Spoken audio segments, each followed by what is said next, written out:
사랑합니다.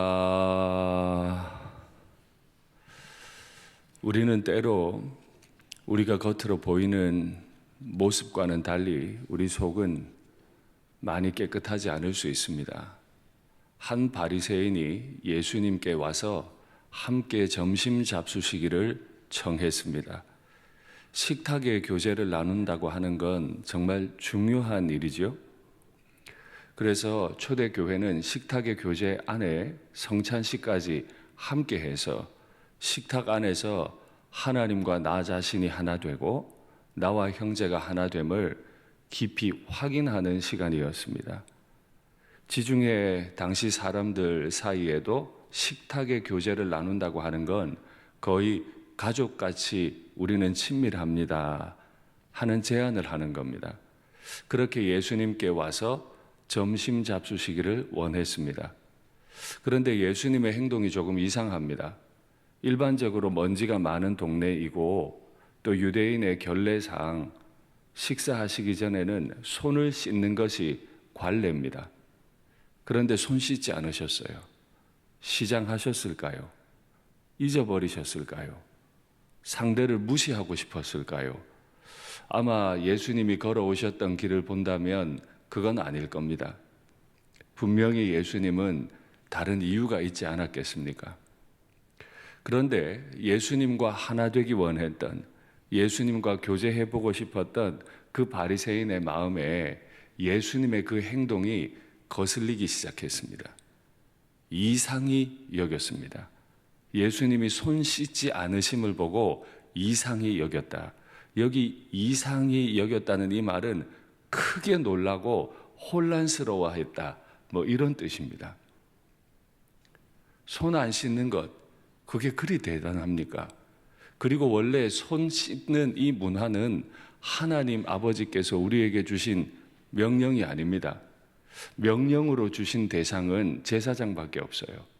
제사장이 제단에서 성막 안으로 들어갈 때 그 지저분한 피와 그 속의 죄를 씻고 들어가라고, 그렇게 하나님 앞에 서라고 성막 입구에 물두멍이 있습니다. 거기서 씻고 들어가야 합니다. 명령을 받은 이는 제사장밖에 없지 다른 사람은 먹기 전에 손 씻어야 한다는 규제가 없었어요. 그런데 유대인들이 제사장에게만 있던 손 씻는 결례를 일반 백성들에게도 요구하기 시작했습니다. 여러분께 한 가지 묻겠습니다. 집에서 깨끗하게 일하는 분들이야 손 씻고 밥 먹을 수 있습니다. 밖에서 노동하는 분들이 손 씻는 것이 수월합니까? 수월하지 않습니까? 수월하지 않아요. 우리 농사 지을 때 보면 논밭에서 일하다가 손 씻고 밥 먹습니까? 아닙니다. 그럴 시간이 없습니다. 그럴 환경이 안 됩니다. 그러니 손 씻고 밥 먹는 이 관례는 돈 많은 사람, 시간 여유 있는 사람들이나 받들 수 있는 규제였어요. 근데 예수님이 그걸 하지 않은 거예요. 아마 의도가 있었을 겁니다. 그의 어떤 모습을 보고 고발하고 싶었을 겁니다. 예수님은 그가 혼란스러워하는 걸 보고 책망하십니다. 너희 바리새인은 잔과 접시의 겉은 깨끗하게 하나 그 속에는 악독과 탐욕이 가득하다. 입술에는 하나님의 율법을 줄줄이 외웁니다. 음식은 얼마나 깨끗한 접시에 담아내는지 모릅니다. 그 안에 있는 음식도 꽤 괜찮은 음식일 겁니다. 그런데 그걸 대접하겠다고 말하는 그 바리새인의 속은 악독과 탐욕으로 가득하다. 여러분, 이 이야기는 2000년 전에 있었던 바리새인의 이야기라고만 하지 말고 교회 안에서 남들 보기에 잘 포장할 만한 어떤 직분을 가지고 있고, 야, 저 사람 없이 교회 돌아가겠나 싶을 만큼 교회 생활 열심히 하는 바로 우리 자신. 제가 조금 더 여러분들에게 부담을 드리게 된다면 이 새벽에 기도하러 나올 만큼 주님 앞에 충성하고 있는 우리, 누가 봐도 교회 생활에 흠이 없어 보이는 우리 자신, 잔과 대접의 겉은 깨끗하나 너희 속에는 악독과 탐욕이 가득하다. 우리가 잔과 대접의 겉을 깨끗하게 하면 깨끗하게 할수록 그 안은 상대적으로 더 더러워질 겁니다. 또 더럽게 보일 겁니다. 때로는 우리의 열심이, 때로는 우리의 헌신이 우리가 주님 앞에 얼마나 깨끗하지 않은 존재인지를 가려버립니다. 꽤 괜찮아 보입니다.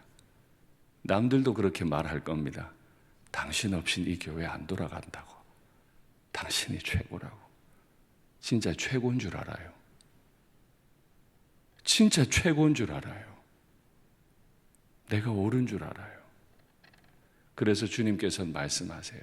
차라리 그 안에 있는 것으로 구제해라. 그러면 모든 것이 깨끗하게 될 거다. 이미 잔과 대접의 겉은 깨끗하게 해놨습니다. 근데 속이 지금 더럽다는 거죠. 어떻게 하라고요? 구제해라. 이 본문이 이해가 쉬우세요? 구제하면 깨끗한가요? 이 본문을 읽고는 구제 사역하자고. 교회가 구제 사역을 열심히 하면, 어려운 사람 많이 도우면 깨끗해진다는 말이구나. 그런 말이 아니죠. 사역을 더 하려고 하지 마세요.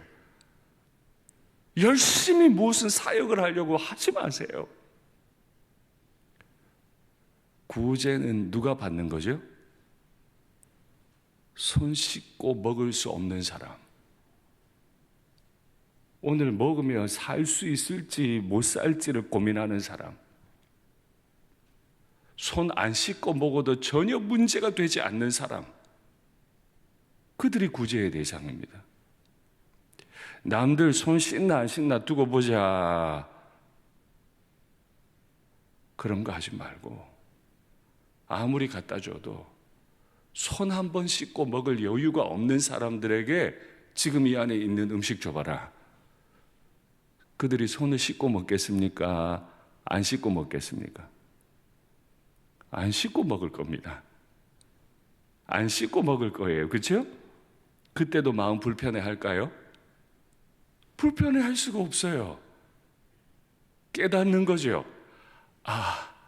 손 씻고 안 씻고는 중요한 문제가 아니었구나. 왜 계속 그걸로 내가 마음이 불편했던 거지? 이게 문제가 아니었구나.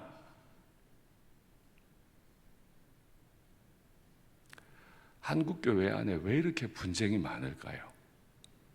왜 이렇게 다툼이 많아요? 선교사를 그렇게 많이 보낸 나라고 십자가가 마을마다 심지어 빌딩 안에도 몇 개의 교회가 있는데 왜 교회 안에 다툼이 많을까요? 저마다 대접은 하겠다고 하면서 어떻게 하나 보자. 악독과 탐욕이 가득해요. 손 씻는지 안 씻는지에 관심이 많아요. 열심은 넘칩니다. 말만 하면 사역해버립니다. 남을 판단하고자 하는 내 마음, 이거 절제해야 합니다.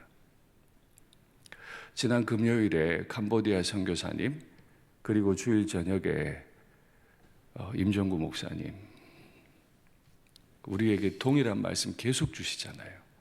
열심 내지 말라고. 열심 낼수록 위험하다고. 우리를 살피지 않고 열심만 내면 나와 방식이 다른 그 대상이 심지어 예수님이시고 손 씻고 안 씻고의 문제 가지고도 시험에 들 수 있으니 하지 말라는 거예요. 오히려 이 모습을 보시고 예수님이 6번의 저주를 선포해 버리십니다. 시작은 어땠어요? 예수님, 점심 식사 좀 같이 하시죠. 좋은 말로 시작했어요. 근데 이 모임의 끝은요, 화 있을진저 저주를 받을지어다, 이런 뜻입니다. 3번의 저주가 오늘 본문에 나오죠. 오늘 본문 마치고 나면 내일 선생님, 이렇게까지 하시니 우리를 모욕하시는 겁니다. 이게 식사 자리에서 할 말은 아닌데 이렇게까지 우리에게 몰아세우시니 이건 정말 우리를 모욕하는 거 아닙니까? 라고 하는데 예수님 멈추지 않고 3번 더 저주해 버리십니다. 우린 그 얘기를 들어야 하는 사람이죠. 첫 번째 화했을진저 너희는 박하와 운향과 모든 채소의 11조를 하나님 앞에 드리지만은 공의와 하나님에 대한 사랑은 저버리는도다. 11조를 주님 앞에 올리는데요, 큰 수입에 대한 11조만이 아니라 야, 내가 박하도 샀지, 내가 운향도 샀지, 내가 이 채소 저 채소 다 샀구나, 이것도 하나님께 드려야지. 귀한 마음인가요? 귀하지 않은 마음인가요? 너무너무 귀하죠. 얼마나 하나님 사랑하길래 작은 채소들에 대해서까지도 내가 이런 수입을 얻었으니 야, 내가 이렇게 하나님 앞에 올려야지. 너무 귀해요. 남들이 보면 저런 사람 없는 거예요. 그런데 그의 속으로는 공의와 하나님에 대한 사랑 없이도 얼마든 11조 한다. 그가 뭘 받는다고요? 저주가 있을지어다. 이거 주님 그냥 하시는 말 아닙니다. 저주를 아무에게나 선포하나요? 십자가에서 자신을 모욕하는 강도에게도 저주를 말하지 않았어요. 11조 엄청 열심히 내는 사람들에게 저주를 선포하십니다. 여러분, 마음 깨끗하십니까? 손 씻을 수 없는 사람에게 왜 손 안 씻냐고 말하고 싶은 마음 없으십니까? 나와 방식이 다르다고, 나와 생각이 다르다고 막 밀어내고 싶지 않으십니까? 그런 내 마음 밀어내지 않으면 11조는 11조대로 다 드렸는데 주님은 날 향해 너에겐 저주가 있을 거다. 너의 그런 태도 때문에 네가 가는 곳마다 문제가 생길 거다. 내가 열심을 낼수록 우리의 관계들은 다 깨어질 거다. 지금 이런 얘기죠. 오늘 본문의 두 번째 화했을진저 사람들이 많이 다니는 높은 자리, 그리고 시장에 있을 때 문안받는 것을 좋아해요. 성경은 문안이라는 말을 좋아할까요? 좋아하지 않을까요? 좋아합니다. 성경은 문안하라, 알아주라 하는 말 많이 합니다. 여러분, 알아드리는 일에 인색하지 마세요. 우리가 깜빡했을 수 있고 몰랐을 수 있지만 남을 알아드리는 일, 그를 수고를 인정해드리고 알아드리고 격려하고 칭찬하는 것 인색하지 마세요. 가정에서 남편과 아내를 알아들이십니까? 진짜 진심으로 알아드리고 격려하기 원하십니까? 성경에는 알아주라 그래요. 바울이 편지를 마칠 때 그런 글을 잘 쓰잖아요. 너희는 이런 사람을 알아줘라, 알아줘라, 알아줘라, 알아줘라. 근데 우리는 거기 명분을 붙여요. 이래서 못 알아주고, 이래서는 안 되고, 저래서 안 되고. 성경에 그렇게 말하지 않았어요. 알아주라 그랬어요. 그런데 오늘은 알아주지 않으려 하는, 나만 알아주라는, 날 좀 알아달라는, 이걸 하지 말라는 거예요. 바리새인이 왜 지금 이런 책망을 받죠? 접시와 잔의 겉을 깨끗하게 하는 이유가 뭐예요?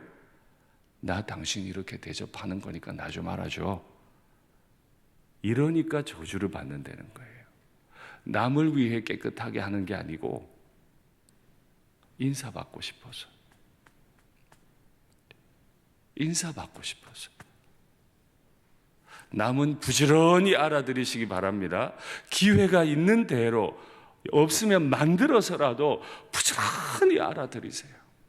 그러나 남이 나 알아주나 안 알아주나 이렇게만 하고 있으면 많이 힘들 겁니다.